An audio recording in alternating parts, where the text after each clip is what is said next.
안녕하세요. 뜨는 아침 묵상 이성훈 목사입니다. 오늘 함께 나눌 말씀은 사무엘상 19장 4절에서 6절입니다. 요나단이 그의 아버지 사울에게 다윗을 칭찬하여 이르되 원하건대 왕은 신하 다윗에게 범죄하지 마옵소서. 그는 왕께 득죄하지 아니하였고 그가 왕께 행한 일은 심히 선함이니이다. 그가 자기 생명을 아끼지 아니하고 블레셋 사람을 죽였고 여호와께서는 온 이스라엘을 위하여 큰 구원을 이루셨으므로 왕이 이를 보고 기뻐하셨거늘 어찌 까닭 없이 다윗을 죽여 무죄한 피를 흘려 범죄하려 하시나이까. 사울이 요나단의 말을 듣고 맹세하되 여호와께서 살아계심을 두고 맹세하거니와 그가 죽임을 당하지 아니하리라. 아멘. 사울의 길, 다윗의 길, 두 가지의 길을 오늘 함께 묵상해 보고 싶은데요. 여러분들은 사울의 길 어떠하십니까? 위태롭죠. 위태로움을 넘어서서 안타깝습니다. 그리고 참담해 보입니다. 그래도 하나님께서 이스라엘의 초대 왕으로 세운 이 준수한 청년 사울이 아니었습니까? 그런데 삐걱삐걱 스텝이 꼬이더니 결국은 이 사울은 하나님의 영이 떠난 악한 영이 지배하는 그러한 삶을 살게 됩니다. 사울은 계속 쫓습니다. 누구를요? 다윗을요. 죽이지 못해서 안달합니다. 저는 그런 생각을 해봅니다. 사울이 다윗을 품었으면 어땠을까? 우리 품는다고 하잖아요. 신하 다윗이에요. 감히 왕입니다. 사울은 그의 신분이 왕입니다. 왕이 못 품을 것이 무엇입니까? 최고 권력자 아닙니까? 모든 것을 가진 자 아닙니까? 가장 높은 위치에 있는 사람 아닙니까? 왜 못 품지요? 왜 이 신하 다윗을 품지 못할까요? 게다가 자신이 사랑하는 생명처럼 사랑하는 이 요나단이 심히 좋아하고 아꼈던 그런 다윗이잖아요. 그렇다면 다윗을 충분히 자기 품 안에 품을 수 있고요. 다윗은 용맹했고요. 다윗은 정말 실력 있고 출중했던 사람이죠. 그런데 그 출중했던 다윗을 품으면 될 텐데 오히려 다윗을 자신의 대적자로 세워놓고 저격해요. 이 어리석음이 어디 있습니까? 내 안에 품어버리면 이 큰 다윗이 내 안에서 더 멋지게 큰 사람으로 성장해서 결국은 누가 커지는 겁니까? 사울이 커지죠. 그런데 사울은요, 다윗을 품지 못해요. 여러분, 우리가 하나님을 믿는다 할 때요, 하나님은 어떤 분이십니까? 옹졸하신 분이십니까? 하나님은 좁고 옹졸하고 정말 이렇게 잘게 계시는 그런 분이십니까? 아니잖아요. 하나님은 째째하고 옹졸하고 치사하고 이런 분이 아니세요. 큰 구원을 이루신 크고 크신 위대하신 하나님이십니다.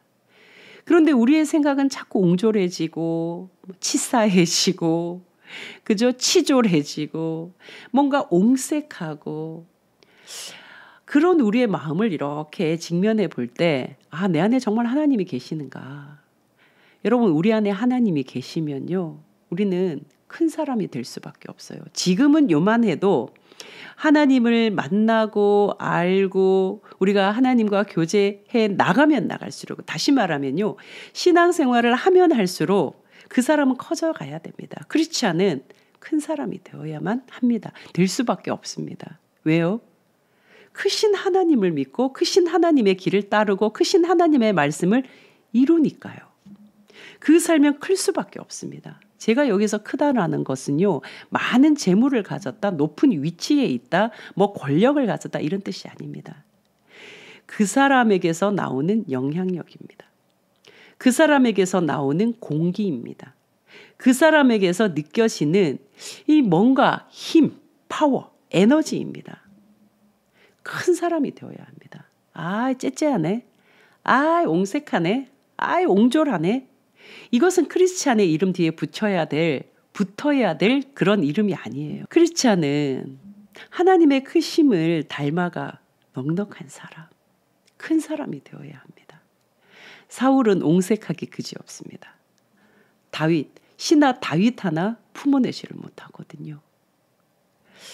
다윗을 품었다면 사울은 얼마나 넉넉하고 큰 사람, 정말 이 용맹하고 능력 있고 하나님의 영에 사로잡혀 있는 이 다윗을 자신 안에 품으면서 왕으로서도 신앙인으로서도 하나님 앞에서도 얼마나 멋지게 살아갈 수 있었겠습니까?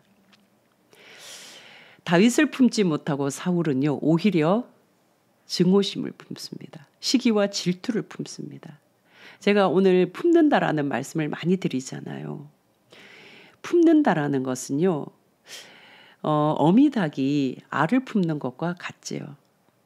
어미닭이 알을 품었을 때 여러분 그 알이 열흘이 지나도 한 달이 지나도 뭐 석 달 열흘이 지나도 계속 그 알로 있나요? 그렇지 않죠. 부화합니다. 그죠? 병아리가 됩니다. 무슨 뜻입니까? 품는 것이 성장한다는 얘기예요. 품는 것은 자라게 돼 있다는 거예요. 내 안에 무엇을 품고 있느냐? 그것이 자랍니다. 사울은 다윗을 품지 못하고 다윗에 대한 증오심을 품었습니다. 분노심을 품었습니다. 시기와 질투심을 품었습니다. 그것이 자랐습니다. 뭐가 됐나요? 악이 되었고요.